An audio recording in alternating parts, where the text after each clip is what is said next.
And the power of J Skull. Hello. Welcome, everyone. We're back. Another episode Indeed. of Jace Go. I'm VHS Jace, producer and tyrant, and that's Jason Roy Gaston, currently experiencing time non-linearly. Yes, and thank you for that introduction, Mara. Yes. Now, I can't wait to talk about that episode, but we're Oh my here, gosh, yes. as you said with the thumbnail, to look at the second half of season 4. Yes. Now, Jace, I got to say before we get into I the love the nitty-gritty, thumbnail, by the way, because it looks like Swiftwind is enjoying just an absolutely gratifying fart. I just love that. I'll go back to that actually. Yes, I really just, like this. oh, yeah. Yeah, everybody's in their own moment though, Yes. you know, and what I love about it is Dora and Glimmer, like it really encapsulates the last half of the season in It many really ways. does. And you know what? This was a tough watch. I've got to say some of the finest episodes are in this, but I found it hard to watch because I'm so emotionally connected. There's a lot of pain that happens through this last half of the season. And it's like I'm getting to the point where I'm too emotionally attached to some of these characters where I'm almost frustrated at them not communicating, especially Adora and Glimmer. It's Absolutely. it's your two friends fighting, and it's frustrating, you know. The But- interpersonal relationships on this show are just next level, and it's almost the theme of the entire series is all about how we interact and communicate with each other. And if you'd told me that's what Shiro was going to be about, I would have been like, well, that sounds like that's going to be terrible. But no, it's they have exploited it so well. Masterfully, really. It's a show that has no business being as great as it is in some ways. Exactly. Like if, you know, your expectations going into this now, I assume you watched it when it was first aired. I did. Your expectations going in wouldn't have been anywhere near what you got in the end. I mean, like, no, you would have gone in, hopefully this is serviceable, you know? My expectations going in was I honestly thought it was going to be something like Teen Titans, where it was goofy, maybe told a good story every once in a while, but overall was not going to be something I would enjoy. And I was wrong. I was so wrong. And you know what? In saying that, it's the animation that would think you that, because their animation style is very almost goofy in a way, that kind of influenced by anime, but very sharp, big expressions and all that. Yes. But no, like that's where the trick is. They give you this, what you think it's going to be, and it's this serious. It's not all serious, but I don't know. It's hard to explain. There's such a multi-layered show executed so well with some of the best storylines I've ever seen on television. Absolutely. And in saying that, let's kick into the first episode of the second half, which is episode 8, Boys Night Out, with tensions rising between Glimmer and Adora and morale at an all-time low. Seahawk, Bo, and Swiftwind go out for some fun. Things get out of hand. Oh, Seahawk, you rapscallion. How wonderfully awesome is this episode? It was superb. I loved it. You know, Seahawk coming up with that plan of, look, the girls are fighting, they're not getting along, let's get kidnapped. Not a horrible plan, I gotta say. No, not a horrible plan. I mean, let's just forget the fact that none of it works. That's right, poorly executed. I honestly think that is what I liked about this episode the most, is that it was a bad plan and nothing worked. It was still highly worked realistic. out for the Seahawk, and that's what I love too. It was like, it's gonna be okay. The music in this, this is in some ways pseudo musical, isn't it? Because, yes, it is. We get that wonderful number in the bar, which is friends being friends, isn't it? It's great having fun with friends. It's fun having fun with friends. Yes, it's fun having. Oh, I got there eventually. Yeah, what a great song, you know. It's just incredible. Yes, and it's levity that you need, because the B plot of this is what I was saying before. Glimmer and Adora, man, they're just not seeing eye to eye. They're on the outs. Yes, it's the fallout from Double Trouble. Even when they're not a major part of the episode, they are still causing havoc. Yeah, well, it's definitely the after effects of the things that Double Trouble's been involved in. And gee, I think it's this episode, but no, it's the next episode. I'll bring that up. Sorry, I just remembered. But so I don't want to give that away yet. Oh my God. But it's yeah, it's the tension that's there between them is just you realize how important they are as leaders because it shows the weakness in Glimmer's leadership and it shows Adora's inability because she's not fully formed in her interpersonal relationship skills because she's been raised in the Horde. So she's really struggling to deal with Glimmer being angry and vice versa. It was just handled kind of so well because they both got an honest, understandable perspective on, from their different sides. Yes, and I fully agree. I think that some of the best drama is drama that comes from conflicts where there is no person who's right and is no person that's wrong. Yeah. Glimmer and She-Ra in this situation are both right and they're both wrong. Neither one of them are totally at fault. Neither one of them are completely innocent as well. And as you said, Adora is kind of sociologically immature. She does not understand how relationships work. The one motherly relationship she's been in was with a psychopath narcissist, and the one friendship she was in was with someone who was undeniably toxic. And meanwhile, on the other hand, we have Glimmer who's trying to fit into shoes that are way too big for her right now, and she's not giving her a chance to mature and grow because she rightfully does not feel like she has the time to do that. Yeah. Again, both of them are right, both of them are wrong. You can take either side. It's Tony versus Steve, and I think it's great drama. Yeah, I thought it was too, because you do understand. I mean, like Glimmer, you imagine being thrust with that responsibility while you're still grieving the loss of your mother. I mean, and it's, you can totally get where it comes from. And again with Adora. But let's go back to some of the fun stuff. Oh my, that musical number. The fact that Swiftwind, just adding Swiftwind to the boys' night out. Well, it's not like they have that many boys to choose from, though. No, they don't. But I'm just glad. They could have just been the two of them. We need to have a boys' night out. Let's see. We got Seahawk. We got Bo. Yeah. You guys want to bring Cal into? No. We got Swiftwind. Hey, but isn't this the moment in this episode where Swiftwind, and I didn't know, tried to telepathically send a message? Yes, because he has a connection with Adora. Yes, with Adora, and it worked. It does, but they were arguing, Glimmer and Adora, so she didn't really recognize it at the time. Yes, it's so great. This episode is just a laugh a minute, and I love the fact they brought Octavia back. And she has one eye. Because if you remember, Catra as a little girl says, we get into a fight and I scratched your eye out. And sure enough, you see her many years later, one eye. Loved it. Kind of whimsical about it too, because she was going, oh, well, Catra's going to do it to you too. Which was but like I said, we have comedy. We have serious stuff on it. But we'll double down on the serious stuff with this episode because the reveal to Catra that Scorpia, Gonski. Yes. And there's that moment at the end of the episode where she discovers the letter. This is the final straw for Catra at this point, I would think. It's the ultimate, you never know what you have until it's gone. Like, Catra needed Scorpia.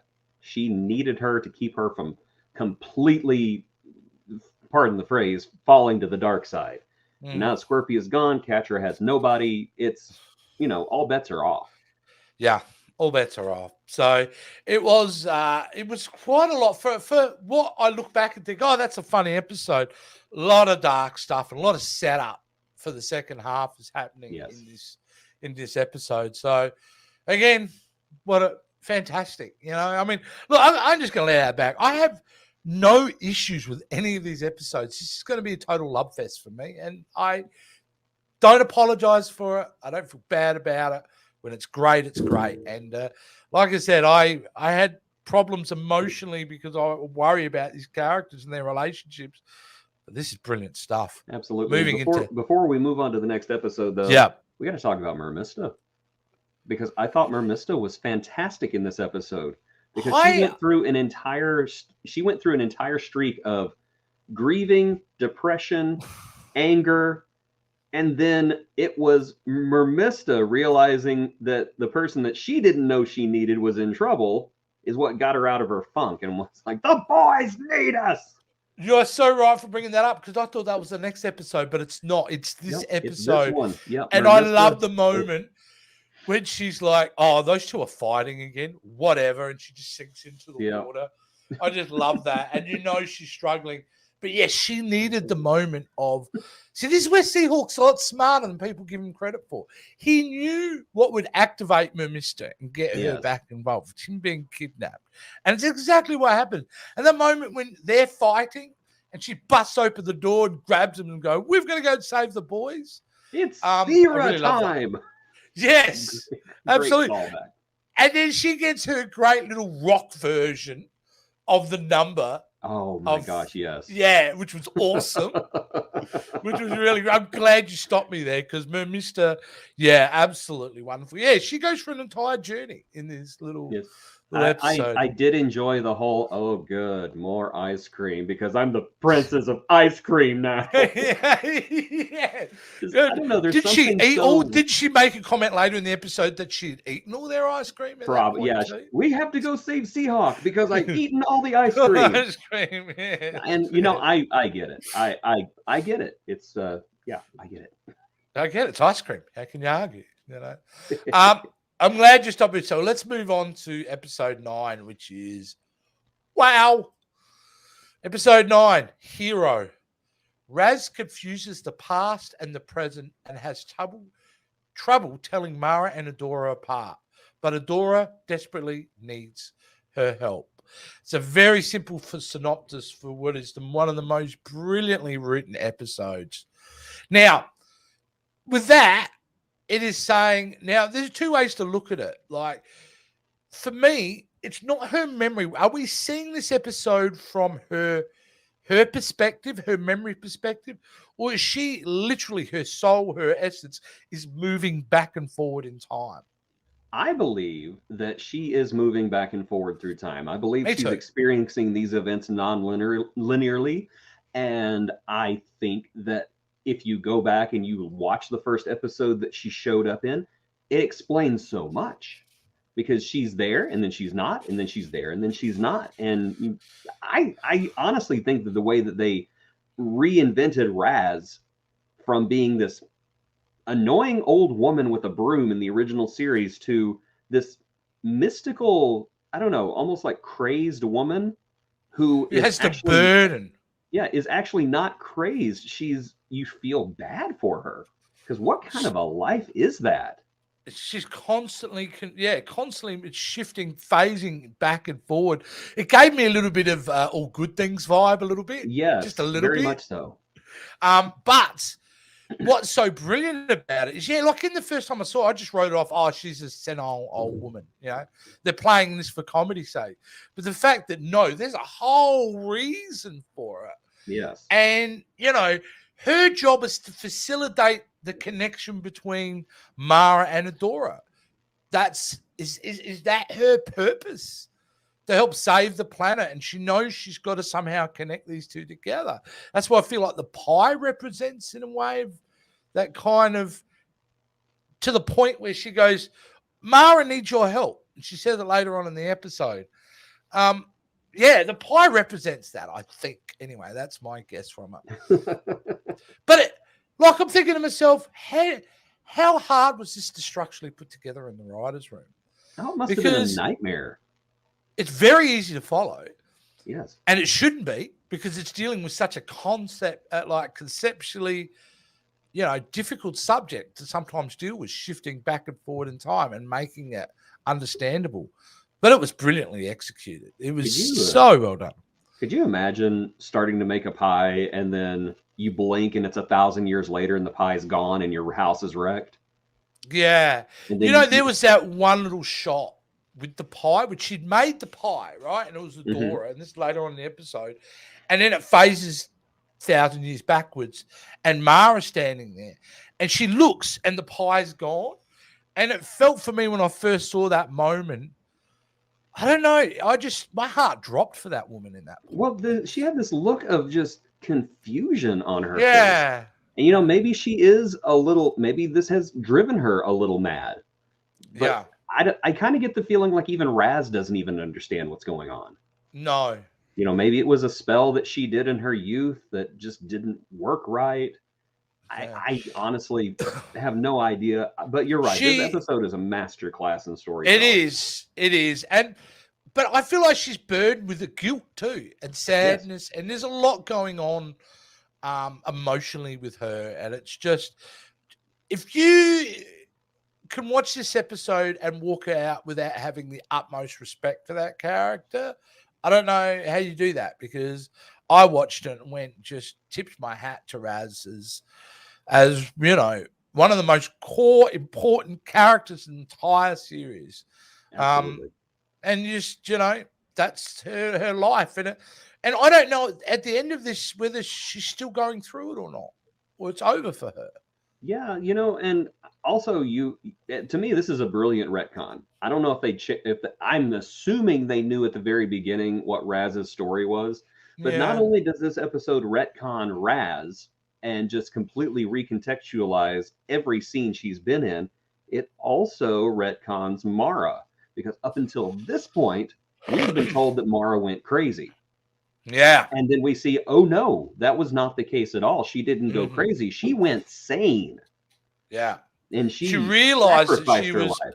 Yeah. That's right. She realized that she was a tool in this. She was a pawn in this game. I hope one day I will realize what a tool I am. Yeah. I figured mine out a while ago, how much I am. But, you know, once Mara figures out that the heart of a theory is a weapon, the whole thing's a weapon, which is, to me, is a mind-blowingly huge concept to put in an animated show for kids, but I love it. Well, they dropped hints, though, throughout the entire series. They have dropped hints. Yeah. So to me, whenever they said it's a weapon, I was like, okay. How amazing but okay. Was it, though? And when you're starting to see that weapon, and, you know, you're starting to see what it's capable of doing, because they show you what it's capable of doing. And it was just, I'm like, man, even something that looks so pretty is still terrifying. Absolutely. Like, it's like rainbow kind of streams coming up, but I'm like, no, this is scary shit. Like, pardon the language, but it is. I'm very happy that they showed the weapon in progress during this episode, because to me, Roger Ebert had this very astute observation about the movie Titanic, because at the beginning of Titanic, after the old woman lands on the ship, they have a computer simulation about the ship hitting an iceberg and breaking in two and everything. Yep. And he said it was brilliant to have that scene, because whenever it happens, you're not asking questions. You're just like, oh, I've seen this. I know exactly what's going on. Same thing with this one. They, wow. Sorry, that was unexpected. I give it 2 snaps up.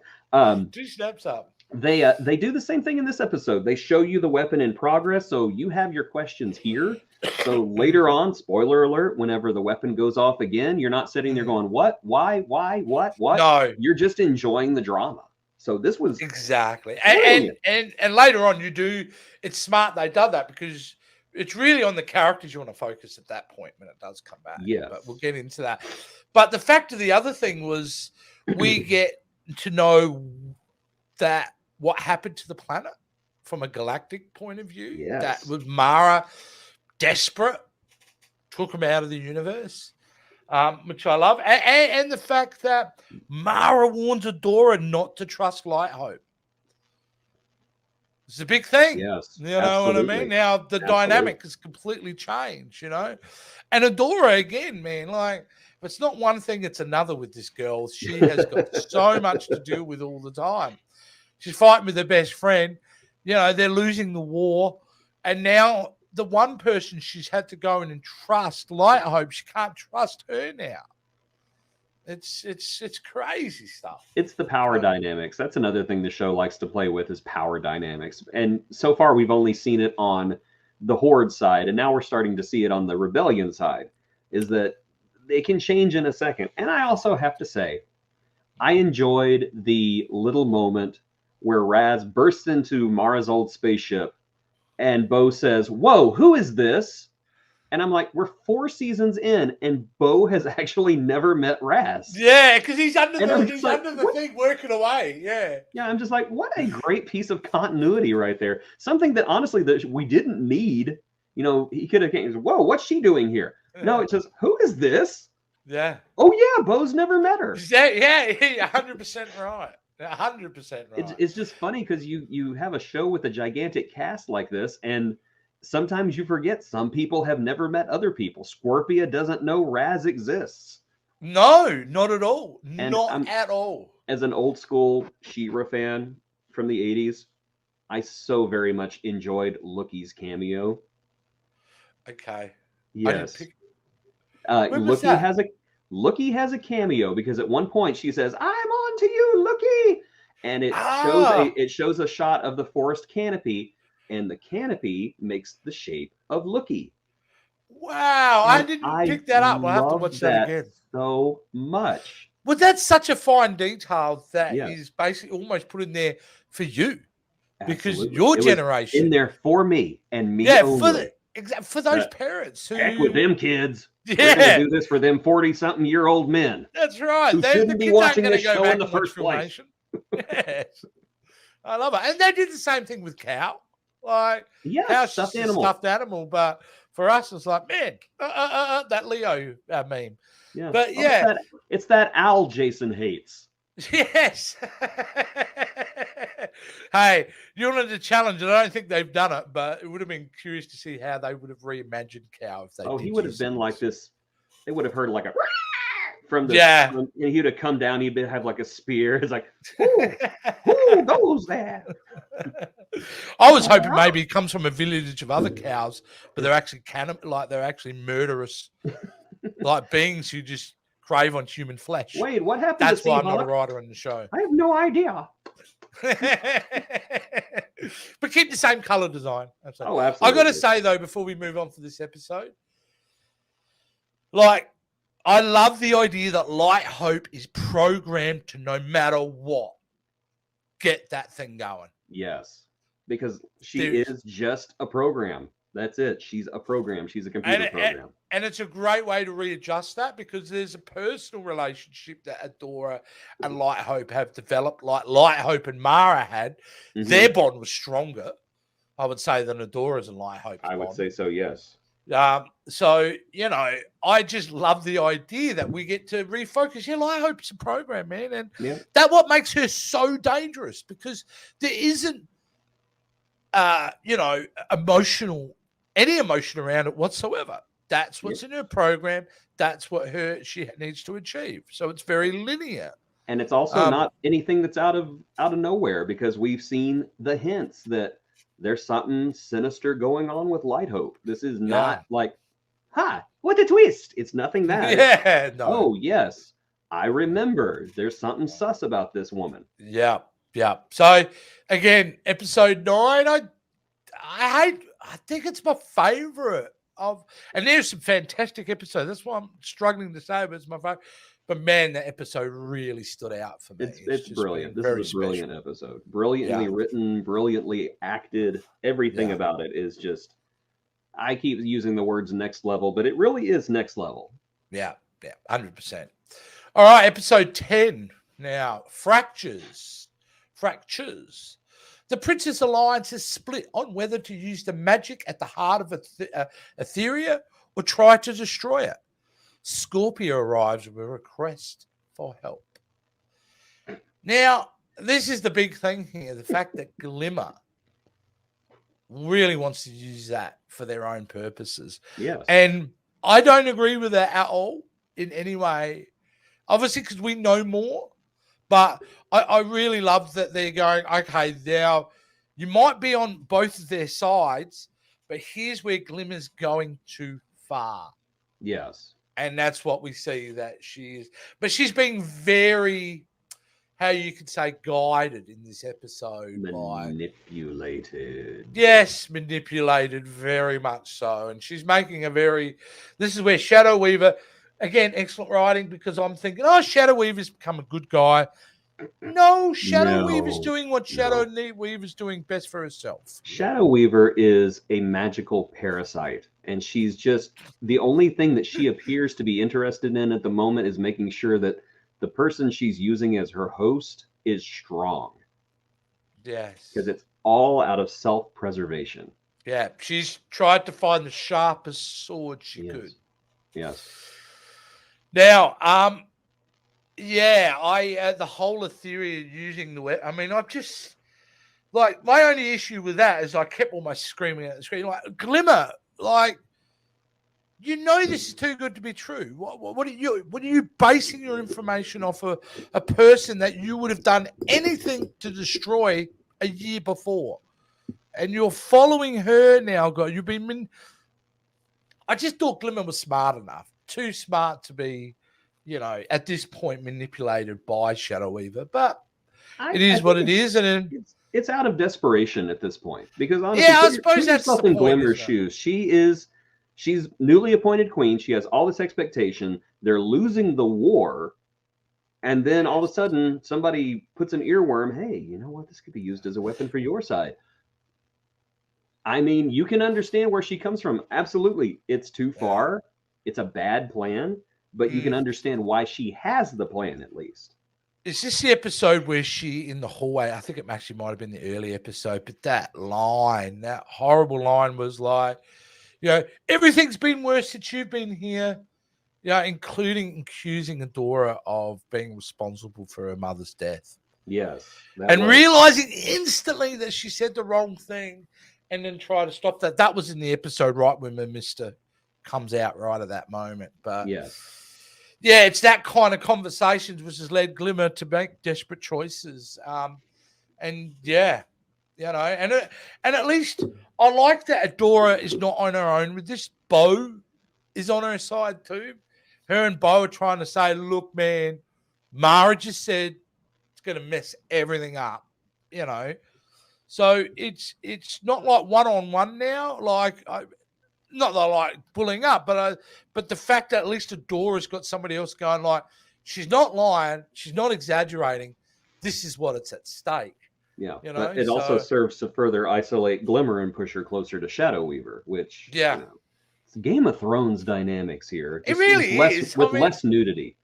Yes, but there's some joy in this episode, I believe, and the joy is one of my faves. Oh my gosh. The arrival of Scorpia, and done in such a beautiful Scorpia way, where she's like, "Hey guys, I don't want to interrupt, but," and everyone's like freaking out. She's like, "Whoa!" And I love that. The security at Bright Moon sucks. That's all I can say. It is just in terrible. Some ways, you could go if they, when they get, taken over by the Horde. It's like, well, not really a surprise here, guys. You don't really have armed guard at the gates or anything, do you? I just expected them to just have like this meeting in a room where they're all just really into the drama, and just in the background you just see Hordak walk by the door, just like looking around, looking at his new digs. Do you know where the bathroom is? It's down the hall. Thank you. Thank you. That's it. But I love the relationship between Perfumer here, like bonding with Scorpia, and little Miss Frosty there, bonding. And I like that because no matter what, the princesses, this is what makes them amazing, is even their enemies, like they will treat them well, try to understand their position, talk to them, and become friends with them. It's a beautiful It's been that way since the first couple of episodes when they put Adora in the prison. What prison? The spare room. The spare room. Got these beautiful cushions and wonderful there. I just loved Scorpia's facial expressions as well. Just you saw it in that still that you had. Just the confusion, the bemused confusion. Like, what is going on here? Are they getting ready to execute me? Is this part of their ritual? Yeah. But Scorpia is there for desperate help because Scorpia, wants to save Entraptor. And that's the whole reason she's there is like, guys, I need you to help me save Entraptor from Beast Island, which, by the way, Beast Island, I love the name. Absolutely. Another It, holdover it, from it the sets 80s. up exactly what you're expecting, like with Beast Island, which we'll get to. Yeah, like I really love Scorpia moment. I was so proud of Scorpia in this episode because she's standing up for what's right. Yes. And I really love this about her. And the fact that, it causes another division because Adora and Bo end up going, we're going to save and trap her, even though Glimmer doesn't agree, Yep. And I thought, well, here we go. This is, again, another example of how tough it was with the second half, seeing your friends, really just not seeing eye to eye on just about everything at this point, where, logic goes out the window and Adora and Bo are forced to take matters in their own hands, Yes. And they Um, push Glimmer into the arms of another manipulator. Yes. Yeah. Sorry, who are you referring to? This Light young Hope. lady? Light Hope. Yes, of course. Of course. Of course. Yes, because Glimmer goes straight to Light Hope. And, But the thing is, Glimmer is aware of what Light Hope was doing, right? She is aware, like forget about the emotional side. She is aware that Light Hope has got one agenda and one agenda only, right? I think that she's got part of the story. I don't think she has the complete story yet. Yeah, okay. But she knows something's not smelling right. Something's not passing the sniff test. Yeah. But she thinks she can control it. Yeah. Well, that's what this episode is really, is Glimmer's, in some way, Glimmer's assumption she has control from the opening scene, which is this.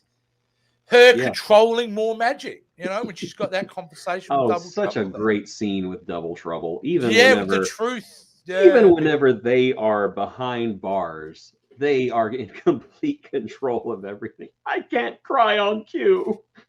Oh, I love how she mutates into Adora with this giant poof at the front. She's not quite Adora. I really love that bit. I love the whole I can't cry on cue. When I try to, all I can do is think of children who are getting hurt. I mean, it's funny, yes, but they're tears of laughter.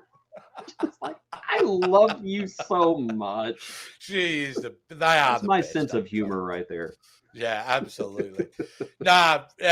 Again, great episode. Here we go. Fractures. Their title's always on point, I must say. They really are. So because that's what this episode's about, I mean, fracturing from the beginning of the episode to the end as people go off on their different pathways. Except for Scorpia, it's lovely to see her bond, like with other princesses. Really dug that. It was wonderful. Sometimes the episode titles are on point, and sometimes they're just face value, as with the next episode. Oh yes. Now this next episode, a couple of draw drop moments. So let's get into what is Beast episode Island. 11, Beast Island. Adora, Bo, and Swift arrived on Beast Island and making a shocking discovery. Glimmer heads to the Crystal Castle to talk to Light Hope. Now, shock is a big part of this episode, Sorry, I had to put that because that's my reaction.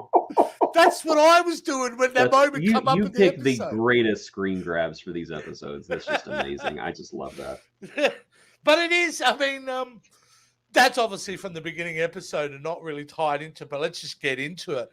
Who comes back? Yeah. And I should have seen it coming. King Micah, people. There was a hint that was dropped in the finale of last season that Micah was still around. Really? Yes, because whenever Angela comes to Micah and tells him goodbye, she's going to go help Adora. Mm-hmm. And she says, I love you, but you're gone and this isn't real. I have to go help Adora. And she flies off. As the castle is coming apart, Micah goes, wait, Angela, I'm not. And he's gone. He was going to say, I'm not dead.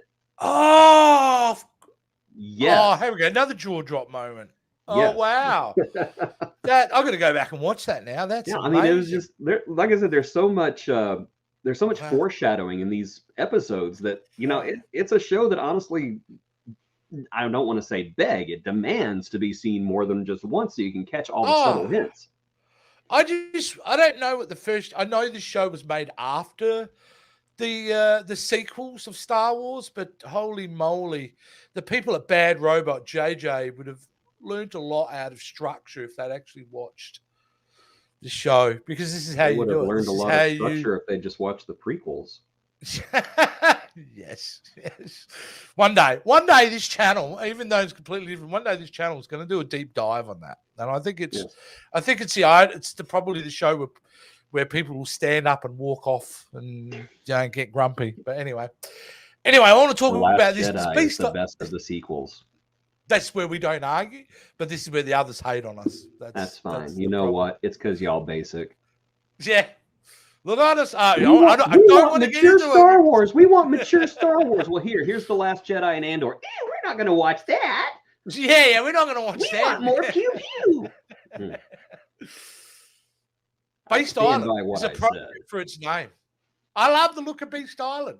It's pretty cool. Yeah. It is pretty cool because it is what it says it is. Everything there can kill you, and I love that. That's what we're going to start calling definitely. Australia is Beast Island. You know what?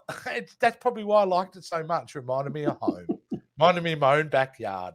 It's like Beast Island, only it doesn't try to absorb you. You just fall to the ground because you're drunk.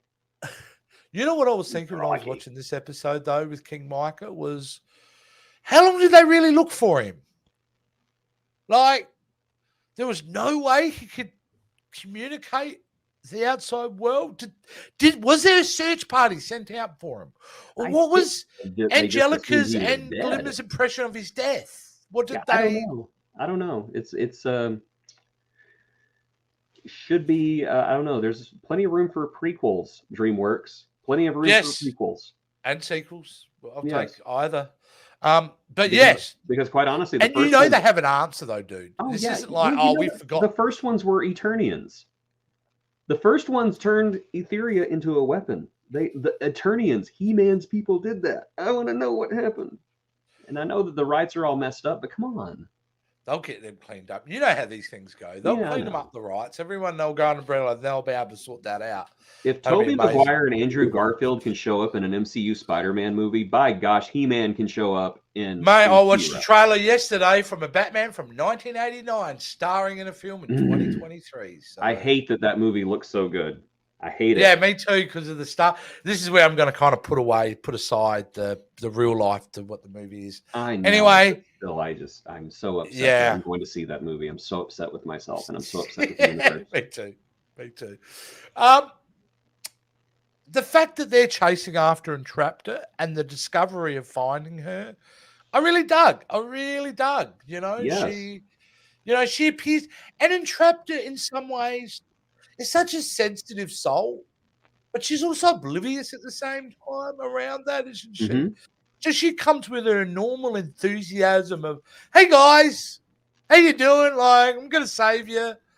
But when she realizes that they didn't abandon her, because that's what we get from this episode, that Entrapta gets to know the truth of some things, and I really, really dug that she gets to realize that no, she wasn't abandoned. You know, they thought she was dead, and here they are again. And I thought it was wonderful. And of course, Entrapta would thrive in Beast Island. Absolutely. She is, and I've said this before, I'm fully on board with the theory that Entrapta is on the autism spectrum, because she just cannot read the room. She doesn't understand emotions from other people, and it's not like Catra. It's never from a place of malevolence or meanness. It's just that she does not understand, but she tries to. And I think that's where the greatest parts of Entrapta's character comes from, is whenever she doesn't understand, realizes that she doesn't understand, and then tries to. Yeah. And I honestly think that's probably how she was able to survive Beast Island for so long, was that she didn't understand how she was supposed to be feeling. She didn't understand that she was supposed to be, hopeless, because she finds hope in hopeless situations. And what she found it extremely, scientifically speaking, fascinating as anything to be. Yes. There. And I think you could argue that Beast Island at the very end figured out how to beat her that way. Yes. You're right. You're 100% right. I agree with that. I agree with that. King Micah being a little bit, Yeah, a little cuckoo. little little cuckoo. cuckoo for Cocoa Puffs. That's okay. Yeah, a little cuckoo for Cocoa I think Puffs. I would too. If I'm ever to visit Australia, I think I can only be there for like a week before I start going to Little Whitney. Yeah. But I love that. I found it charming, and I found it like, of course, he's gone a little bit because the only thing missing from King Micah was Wilson. That was the only thing missing from him because he's got that vibe coming on. Yes, he does. Yes, absolutely. So really love the fact that King Micah's back in the game because with some shows I would have thought that was a cop out. Like, oh, here we go. They're just trying to figure out. But it so naturally, organically makes sense, and you can see the value, like the stakes. Discovering him in my mind, I'm going, wow, the stakes have been raised now. Yes, because now we have a king. Like Glimmer, doesn't have to be the ruler now. Like there's so much when you talk about shifting dynamics. That's a big one to have King Micah back in the house. Absolutely, and I also got to talk about the scene when Micah finds out what happened to Angela, which was devastatingly well written. Oh my God! Like that was a teary moment. I've got to be honest with you. That was. I think you'd have to have a heart of stone not to get a little bit teary. Yeah. But at the same time, while this is all happening, and you wish Glimmer was there more than anything. Glimmer's on a dark path, and she is gone, and she has gone to Crystal Castle, and she is talking with Light Hope. Yes. And Light Hope's just eating it up too. She is. Light Hope explains that it can only be activated once the planet is balanced. And the only thing, and this is where we get set up, reminding me of the Legend of Zelda, Ocarina of Time, where you've got all these little kind of stone things. You got to color different stone, and we find out that Scorpia is one of the princesses, and she is integral to activate the heart of Etheria. Yes. And you want to talk about recontextualizing a statement from the very beginning. You have to balance the planet. That sounded like such an altruistic, wonderful, new age thing at the beginning. And then with this episode, you realize, oh my God, it's evil. Yeah. And to activate, you got to balance the planet. So there's part of me going like, oh, Princess Scorpia, of course. And then it's like, holy shit, if she pulls this off, it's game over. And if you really think about it, the Horde, without knowing it, saved Etheria by taking the Black Garnet from Scorpia's people. Because if Scorpia had touched that Black Garnet at any point, game over. Game over. So in a sense, that's a hero. Wow. See the complexity.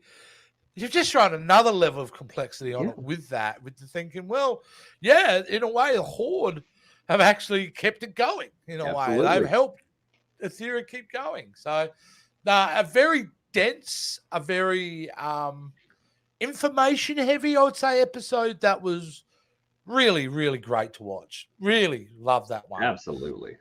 And you know what? Let's get kicked straight into. I should show this pic too, because I want to show this pic just because that moment when I'm watching it, and the reason I want to put it for my emotional sense was a sense of dread the moment they started. It's amazing to me how that design works, because she works as a good character. She works as a bad character.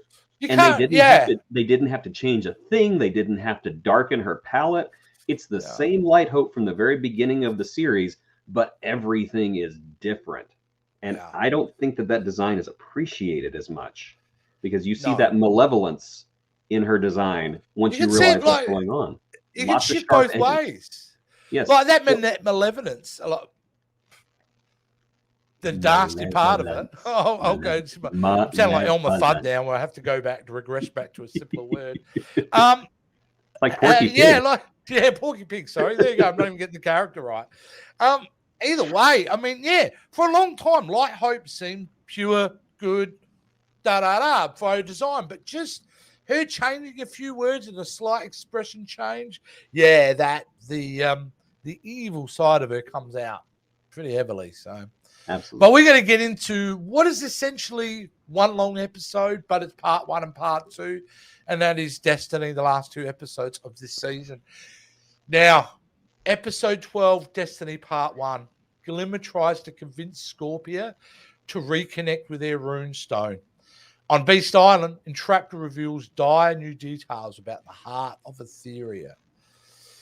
This is really Glimmer at her worst. Yes. I got to say, because what she does here to go and like convince Scorpia that I'm your friend and only you can help save us, and leading a very naive Scorpia down the line, I thought was Glimmer at its just. She is at her most Shadow Weaver here.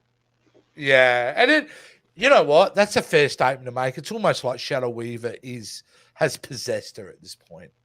And at the same time, Shadow Weaver made a monster that she couldn't control either. Yeah. Because at one point, Glimmer is like, "No, you stay here. I don't need you." Excuse me? It's like, haha. Yeah, exactly. Now, the thing about the first part of this one was the Entrapta, who you go, oh, the same Entrapta, everyone's friends, has some very big news for Adora here. Because Entrapta basically explains that Beast Island was a dumping facility for the first one's information, and explains to Adora basically what the heart of Etheria is. Yeah. And when it's activated, all the magical energy will forcibly go into She-Ra. And you got to love how Entrapta already knew this. Yes. Like, you have to understand the planet. Oh, yeah, the planet's a weapon. Yeah, she had already figured it out because, of course, she did. And you're the tool for it to then go through you into the sword of protection. Yeah, it's a weapon, and you're a tool. You're a tool. Yeah. But it's like, I remember watching it and going, Adora is just like another body blow for this young lady who just seems to get bad news after bad news constantly. Yeah. So, but they escape Beast Island. They return back to Bright Moon. And Adora races the Crystal Castle to stop the weapon. But we get a bit of double trouble action here, don't we? Absolutely, because of course they escaped. Yeah, and Double Trouble, who then, having switched sides for the rebellion for their end survival, asks Glimmer into getting into the Fright Zone with Scorpia. So, going back to the Fright Zone, so Scorpia can connect with their runestone. Why is Double Trouble, in your opinion, so motivated to make this happen? I think. What is her motivation at this point? Because she doesn't know money. It's money. It's always been money. Glimmer it's always paid her. been money, isn't it? Yeah. Glimmer paid her and told her to go create a distraction. And so first thing that Double Trouble does is go to Hordak and spill the beans. Yeah. That's a heck of a distraction. Exactly. That is true, isn't it? Yeah. So, yeah, you're right. Double Trouble reveals to Hordak that Catra had lied to him and sent Entrapta to Beast Island. That's, wow. Hordak's response to that, you know? Yeah, I think if I was Hordak, I'd be pretty annoyed too. Yeah, I think Hordak's response was fairly measured and appropriate. Well, I think so, because it was the one person that Hordak seemed to connect with. Yes. More than anyone else. I think there was a little bit of affection there, to be honest. Because I think that Entrapta was the one person who really was not intimidated by Hordak and who got to know the real Hordak. And I think that that's the first person that Hordak really ever opened up to, even in small, measured ways. Yeah. And, there's I don't want to say a romance, but definitely a very strong friendship between the two of them had the potential to develop. And Catra took it away. So, and this is where Double Trouble, this is where, as a character, you can like her and hate her. I mean, I appreciated the fact that she explained to Hordak what was going on in her own kind of devious ways. You can tell by that picture. But, I think it was important Hordak knew that, because Catra at this point is dangerous to both sides of the fence. Yes, whether you're on in the Fright Zone or you're in Bright Moon, she's a danger no matter what. Absolutely. So and you love the fact that there's no coming back from this betrayal either. This is it. It's going to be either Hordak or Catra is going to be the only one standing at the end of this one. Yes, of course, Double Trouble just so proud of themselves for this, and I'm proud of them too. I think that they did a great job. At this point, while I'm watching it, though, I'm thinking to myself, and obviously I won't talk about the next episode, but I'm thinking Catra is going to such a point. What did you do with this character? Except, dear, what I'm thinking is the standard fare is they're going to kill her off. That's what I'm thinking at the moment of watching. When it's revealed that it's like, nah, they're going to have Catra's gone too far. She doesn't get out of this alive. I'm saying that now because we know that's not the case, and it's just awesome writing. So, but that's the stakes of where Catra's at, isn't she? I mean, she's gone too far, dude. Yeah, too far. She has gone too far, but if you really think about it, none of what happens in this episode is her fault. No. She didn't do this. Now, she's done some really bad stuff in the past, but this is Glimmer. Yes, this is all Glimmer fudged up. Yeah. Which is, again, with Glimmer, I mean, she's just like, she's running on emotion at this point, right? She's just running on fear. She's running on guilt. There's no logic to this thought process at this point, I think, with Glimmer. And that's where we kind of leave it, don't we? At the end of this episode, yes. It is where where we get to the final episode of what a season. But let's get into the final episode, which is Destiny Part 2. Catra and Hordak fight one another as Glimmer and Scorpio arrive in the Fright Zone. Adora sets off in a last-ditch attempt to stop Light Hope's plan. Simple synopsis for a lot going on in this episode. Yes, and you can tell this is a big episode too because Lonnie, Rogelio, and Kyle, they cheese it. It's like, which is surprising. Nope. Yeah, is it surprising? Yeah. They're fed up with Catra's bull dust. I think that whole episode where they were basically left in the middle of that acid storm kind of sealed it for them. They're just like, we don't want this anymore. And I still think that's Kyle's moment, that episode. Yes. To me, when I think of that episode, I think of Kyle proving his worth. Yes. Kyle. Excuse me. Kyle. Hordak and Catra. It's on. Excellent. He attacks her for deceiving him, but Catra gets the upper hand on this thing. Yes. And again, this is not something that came out of the blue. This was something that if you look, Catra had been studying that little thing on his chest for a while. Like every time she comes in, her eyes go down to it. So she was doing a little bit of reconnaissance and a little bit of strategizing about things go wrong. I'm going to go for that. Wow, that's so cool because I didn't pick up on that the first time I watched it. Again, this is a series that demands to be watched more than once. Yeah, I think absolutely I will be. I mean, I've actually been... Everybody I've been talking to, I'm talking about the show, and I'm going, like, even my son's going, what, She-Ra? I'm saying, dude, you love Avatar? You've got to watch this. It is very Avatar-ish, yes. Yeah, it is at that level. You've got to see it. And he's actually watched a couple of episodes and goes, nah, Dad, it's really good. So recruit them one at a time. Absolutely. The only thing that failed here with this series is Netflix marketing strategy. Absolutely. Where are the action figures, Netflix? And don't go, we made a couple of Barbie dolls back in 2013. No. I want Masterverse figures. Yes. Bloody rights are the reason why we can't have a Masterverse we can't line. Have, lawyers are the reasons why we can't have good things. Exactly. Always the way. Now we'll just be happy with our 80s She-Ra for now. Yes. For now. Glimmer. Well, Shadow Weaver's puppet. Yes. Convinces Scorpio to do it though, eh? Yeah. I mean, this is the episode where it all goes down. Scorpio connects with the Black Garnet. Yeah. You know? And that's a moment of what happens now?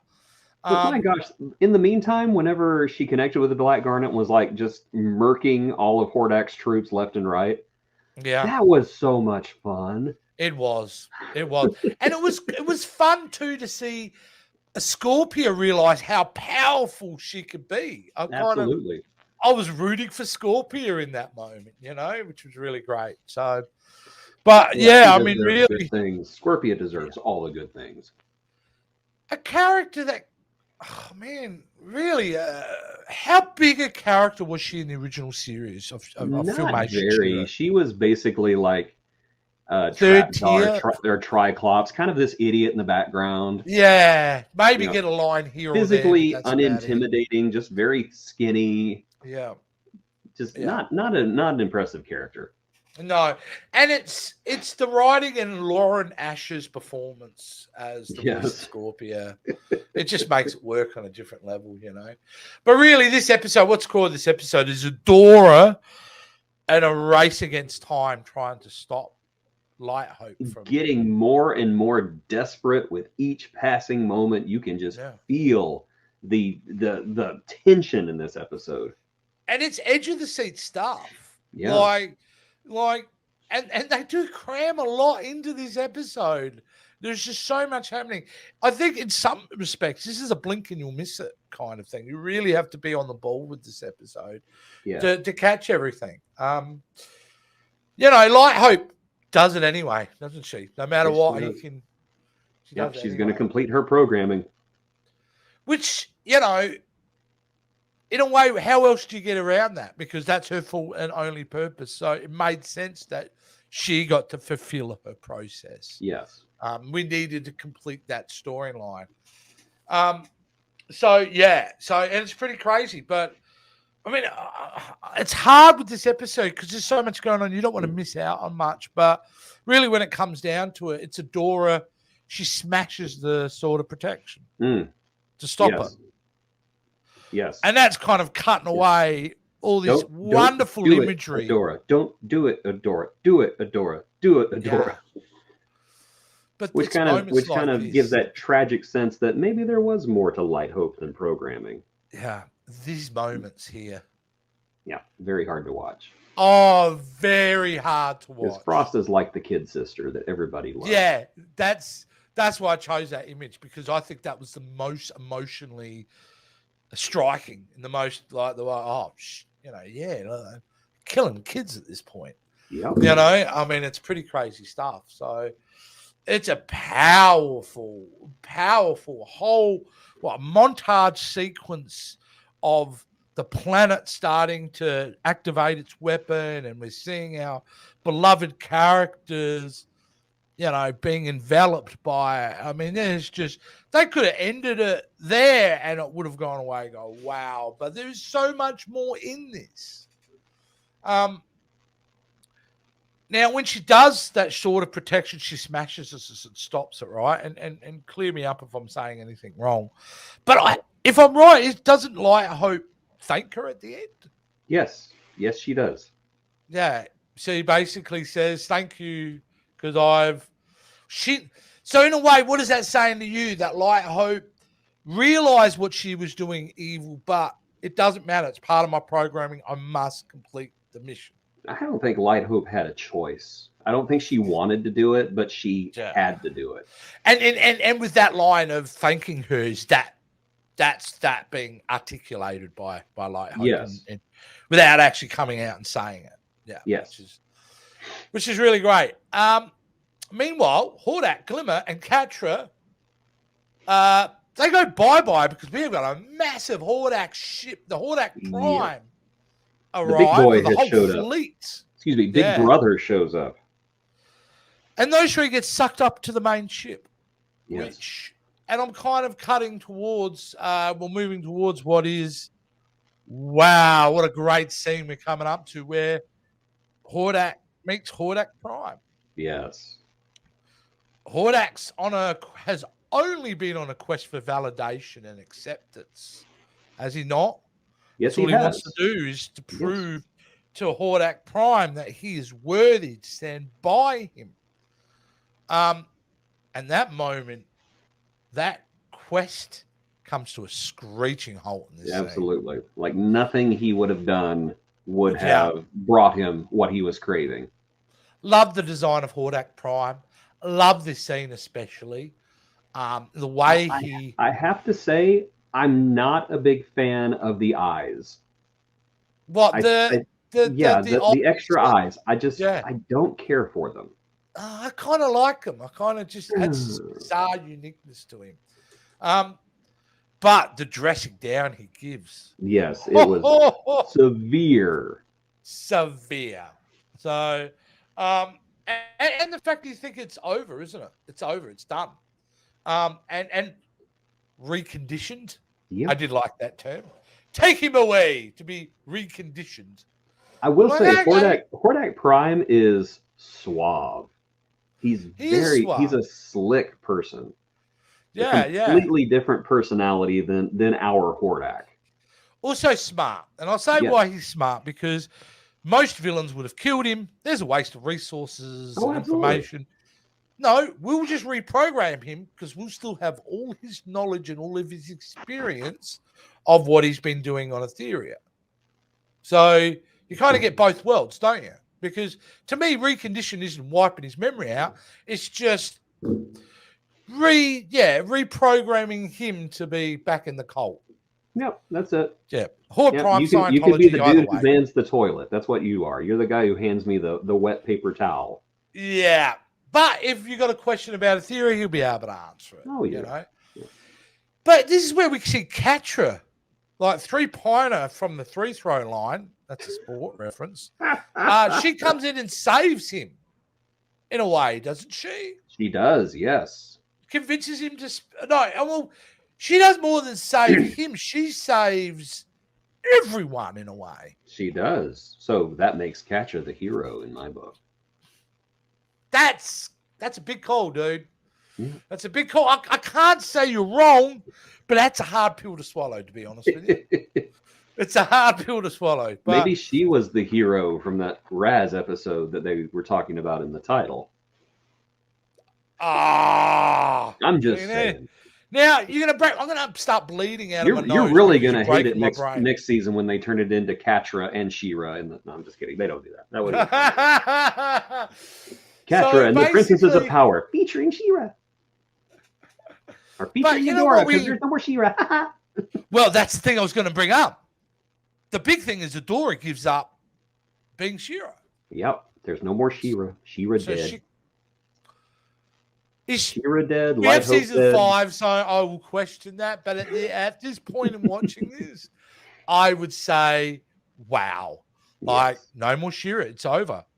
You know, but she's going to remain. She's going to put up the big fight. And that's where we kind of leave the season. Great cliffhanger.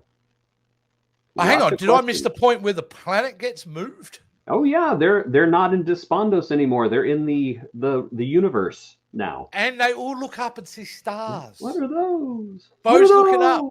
Yeah. Bo's looking up and seeing stars for the first time. A beautiful moment. You know, a beautiful moment. So, yeah, a hell of a cliffhanger to what is... They're so beautiful. We're all going to die. We're all going to die. You wait till he sees a shooting star. He'll run away screaming. But, yeah, wow, what a cliffhanger. What a season in a show that third season was almost perfection, especially those last few episodes. In fact, just about every episode in that season. This was, again, a level up. But I will say slightly less enjoyable because I'm so emotionally invested in the characters and their welfare that the fun that I had with season 3 wasn't as fun because of me being connected to see what was going to happen with everyone. But I mean that in the best way possible, if that makes sense. Yeah. So I may not have been as joyous. Characters you enjoy getting tortured. No, that's right. That's right. So, but excellent again. I mean, it's gold standard, 5-star, 10 out of 10. You name it.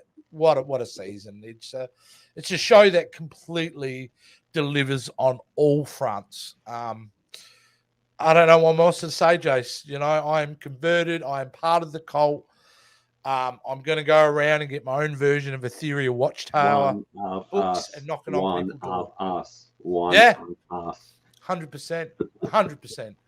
So that's it. It was season, and as we leave this episode, we're not finished yet, guys. But as we leave this episode, hang around because we're going to play the season 5 promo as we go out of the show, and I've never seen it, so I'm excited because I've not seen one frame of season 5 at all yet. So loved it.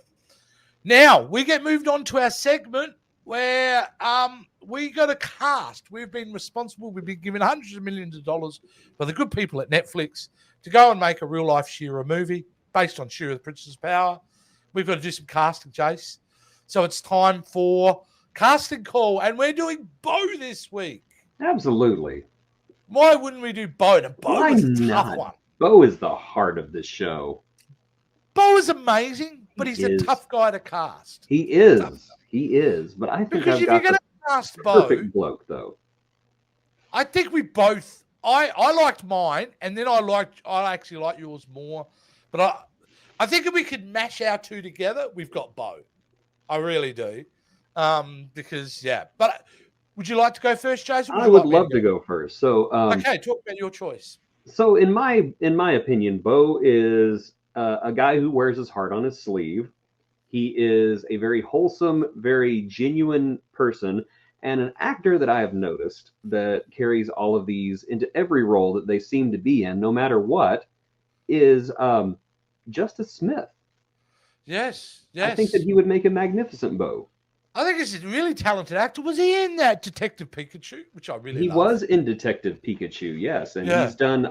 He's also expanded his range phenomenally over the last few years, and I believe he's going to be seen in the Dungeons and Dragons movie next. Which you know, they hey, dropped the trailer yesterday, and it looked great. a fantasy, let's call it a fantasy exercise for his role in this blockbuster that we're making. I think that Justice Smith would be excellent as Bo. And you're right. And in the believe it or not, in those trailer that I saw yesterday, seeing his bits, he looks good in his garb. He does. Yeah. In fact, that movie looks better than it should be. Hey, because I still have memories of the other 2000 Dungeons and Dragons. So it was. Hey, you know what? It was worth it just to watch. What's his face? Oh my God, I can't remember the bad Chris guy. Pine. Not Chris. No, the from the 2000 version. The bad guy. Of course, Jeremy Irons. Jeremy Irons. Of course. He did not care. No. It was basically like I could just see him just bursting onto the set. It's like, okay, Mr. Irons, for this scene, I'm going to do this however I want. Get out of my way. Who are you? I'm the director. Get me a coffee. I feel like he went up to a speaker and he goes, see this speaker? Normally they go up to 10, but mine goes up to 11. Yes. That's what it was. It was him from Spinal Tap turning it all the way up to 11. He was actually not even cast in that movie. He just showed up on set one day and everyone was too scared to approach him. I mean, the first thing I remember seeing that and going, dude, like hair and makeup just went, nah, you're good. You just keep going. We won't even give you a haircut. Like a modern haircut when this middle-aged, medieval. Anyway. You can't direct. If that was the worst thing about that, Damon Wayans was in that film. He wasn't too bad, actually. He wasn't too bad. And the dude who played Jimmy Olsen in Superman was he was there too. He was there too. I can't remember that. Whatever happened to that guy? I have no idea. Oh, I guess this movie happened to him. Yeah, I guess so. And of course, my favorite was the elf boob armor. Oh, yeah. It's like I understand. Okay, great. Yeah, women need armor. But do they have to be form-fitting like that? Yeah, I know. Captain Phasma, she had armor, no boobs. Yeah, she didn't. Yeah. Well, that was the time, and we do another show, guys, called VHS Vault, and I must say, I'm glad that movie's not on that. Oh, but now it's going to be. It's going to have to be. Yeah. Yeah, it's going to have to be. Now you've had your choice. You've had your say who it is. I'm going to cheat here a little bit. All right, because who I want. I don't want the current version of this actor. I want the version from 2009. I don't know if that's possible. No, but, it's Hollywood. Anything is possible. Hey, did you not see the trailer for Dial of Destiny? Yes. The de-aging looks amazing, but I don't know. We'll see. Either way, The reason I've chosen this actor is because he played a role in a show called Community, where he played Troy Barnes, and who I'm talking about, of course, is Donald Glover. Now, if you've ever seen Community, do you ever watch Community, Jason? I have watched Community, yes. His character, the innocence, the kind of joyful blissness, the sweet heart of Troy Barnes reminds me so much of Bo. And a younger, you could probably just shave off Donald Glover. He has the right kind of persona, in my mind, Donald Glover, to pull off the wonderful attributes of Bo. I think he would certainly, he's a great comedian, and his comic timing would be on point. But yeah, there's something about the way he portrayed that character in Community that reminds me so much of Bo. So in saying that, my actor wouldn't get chosen because he's way too old. He's going to cost too much money. So it looks like we're casting Justice Smith. Huzzah. Will be our Bo. Although Donald Glover, phenomenal actor, phenomenal entertainer, just a phenomenal How about King Micah?